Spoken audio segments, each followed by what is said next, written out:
Eu estou na sala de acolhimento familiar. É uma sala que fica pertinho da UTI, aqui no Hospital OPECAM.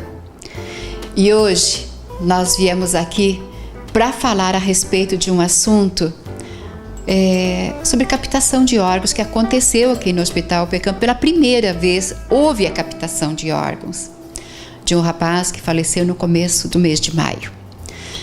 Então, vamos falar sobre o assunto. E se você tem vontade de ser um doador, para quem que você vai falar se tem vontade de doar os seus órgãos? Assim, se um dia acontecer alguma coisa comigo, eu quero que doe meus órgãos. Então, vamos deixar por escrito ou vamos avisar a família? E, se é um gosto seu, a família tem que atender, né?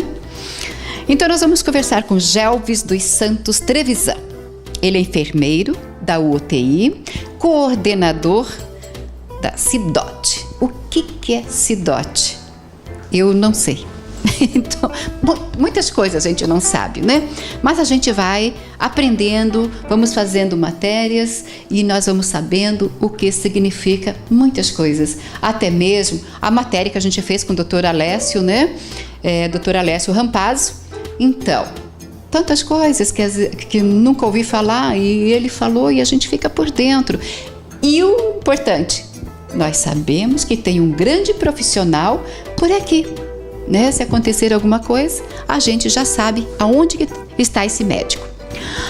Agora vamos falar então com o nosso Gelvis. Nome diferente, né? Tudo bem contigo? Olá, boa tarde. Tudo bem. Gelvis, você fez parte, vamos falar assim, você fez parte da comissão no dia que aconteceu a captação de órgãos, que parece que foi 4h30 da manhã, foi isso? Exato. Eu participei de todo o processo, desde a abertura do protocolo até a captação dos órgãos desse paciente. Você é enfermeiro, né? Enfermeiro da UTI. Neste momento, na captação de órgãos, tem que ter um médico junto, um profissional ali para fazer as coisas tudo direitinho?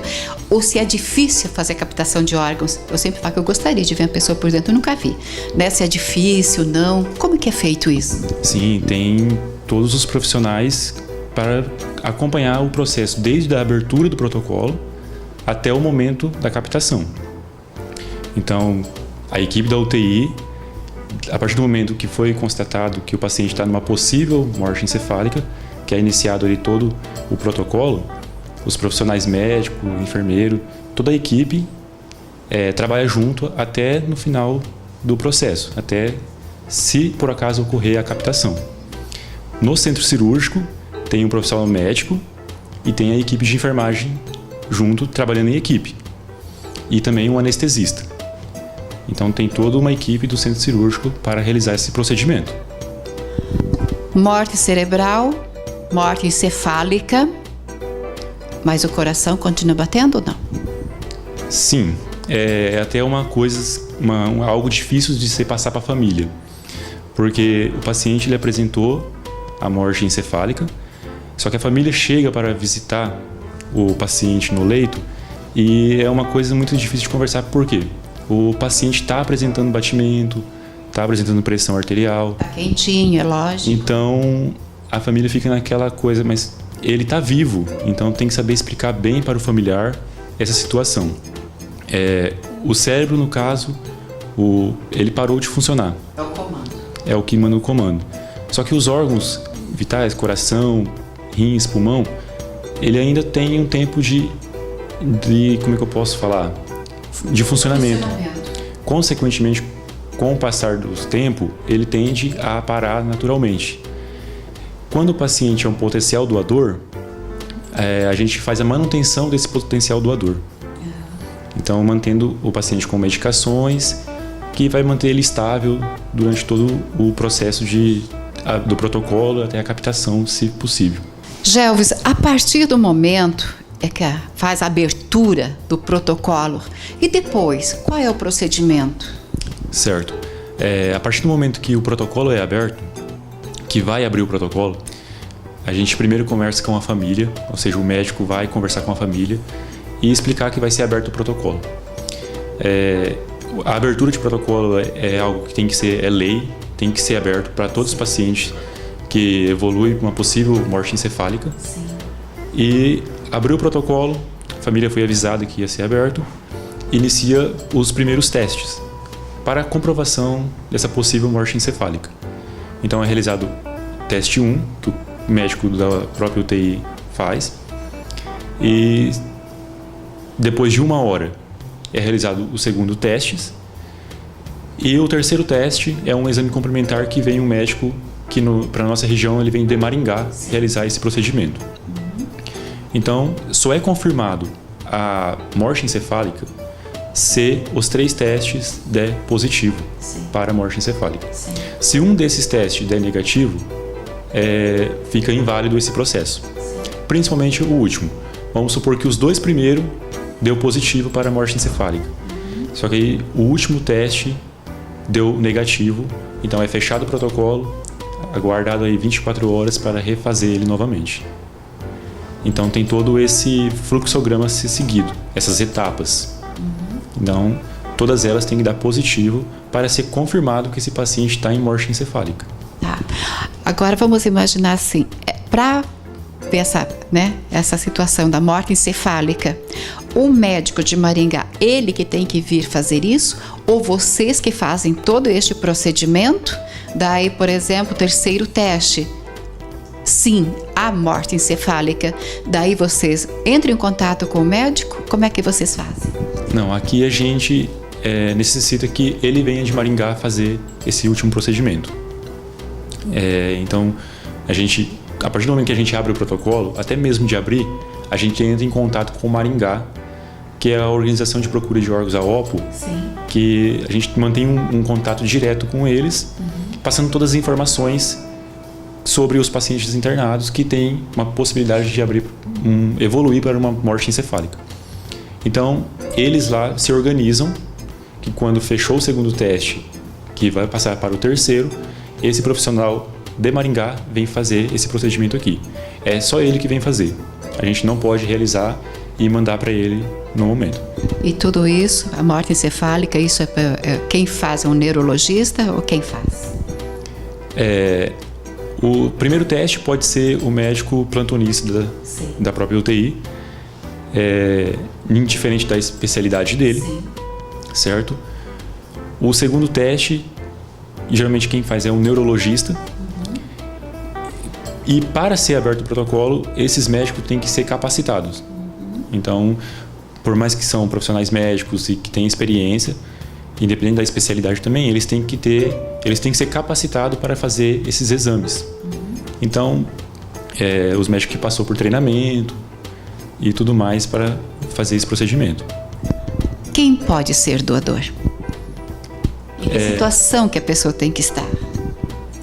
Acidente, como aconteceu com esse rapaz, foi acidente. Então foi doado. O que foi captado dele? Certo. Desse paciente que foi aberto o protocolo e foi feita a captação dos órgãos, dele foi captado fígado, rins e córneas. Certo? Daí foi para Cascavel. Sim, as córneas nós encaminhamos ela para Maringá, que é o Banco de Olhos de Maringá. Então lá eles vão avaliar o globo ocular em si e as córneas que a gente faz. Tem 2 tipos de captação. Tem as córneas e o globo ocular como um todo.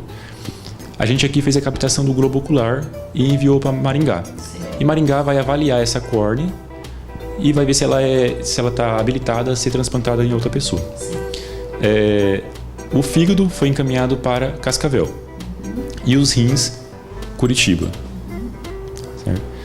O potencial doador é todo aquele paciente que ele internou na unidade de terapia intensiva e por diversas patologias, não necessariamente apenas por um acidente ou algo do tipo. Então, se ele internou e ele teve uma evolução de uma possível morte encefálica e ele está com os exames tudo ok, os órgãos... Os exames são feitos. Sim, são avaliados vários tipos de exames. Então, daí os médicos estão sabendo como que estão os órgãos. O quadro clínico dele, a situação dos órgãos. Então, eu comunico Maringá. Sim. Todo diariamente é coletado os exames e é enviado para Maringá. E Maringá analisa eles e vê se esse paciente tem um indicativo de ser um potencial doador ou não. Certo? Então, todo paciente que internou, que está em ventilação mecânica, ele é considerado um potencial doador. Ou seja, ele pode evoluir por uma morte encefálica e, através da avaliação, vai ser decidido se ele vai poder doar ou não esses órgãos. Para a gente encerrar, de que forma?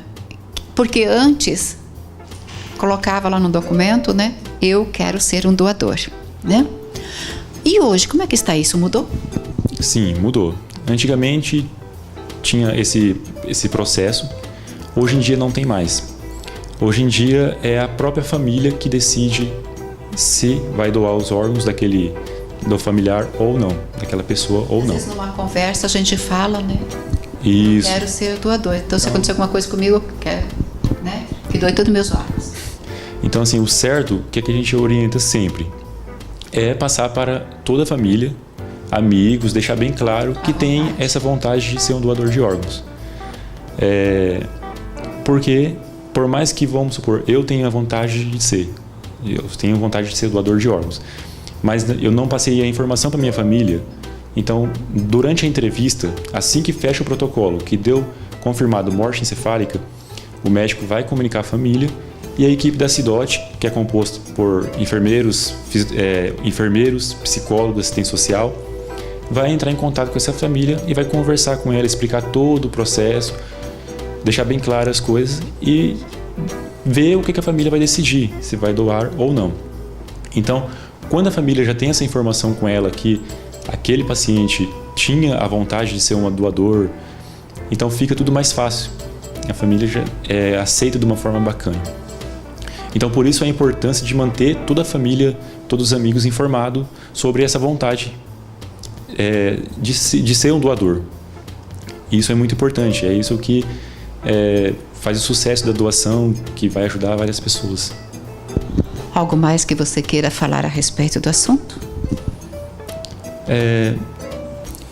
Muita gente tem muita dúvida sobre essa questão da doação de órgãos ainda.